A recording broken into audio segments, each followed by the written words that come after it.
2 ராஜாக்கள் 7:2 கர்த்தர் வானத்திலே மதகுகளை உண்டாக்கினாலும் இப்படி நடக்குமா என்றான்.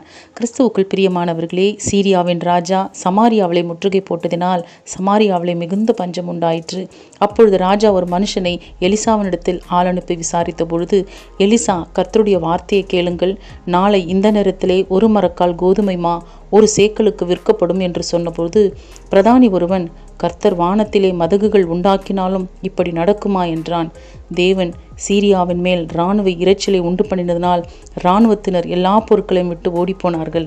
இஸ்ரவேலின் குஷ்டரோகிகள் இதை வந்து கூடாரத்திலே பார்த்தபோது இந்த நற்செய்தியை ராஜாவுக்கு அறிவித்தார்கள். எலிசா சொன்னது போலவே மறுநாளிலே ஒரு பெரிய செழிப்பை கண்டார்கள். ஆம் பிரியமானவர்களே, நம்முடைய வாழ்க்கையிலும் நமக்கு வருகிற எல்லா சூழ்நிலைகளிலும் கர்த்தருடைய ஒரு வார்த்தை, ஒரு சத்தம், ஒரு பார்வை எல்லாவற்றையும் மாற்றக்கூடியது என்று நாம் விசுவாசிக்கும் பொழுது நிச்சயமாகவே நாமும் மாற்றத்தை காண்போம். ஆமேன்.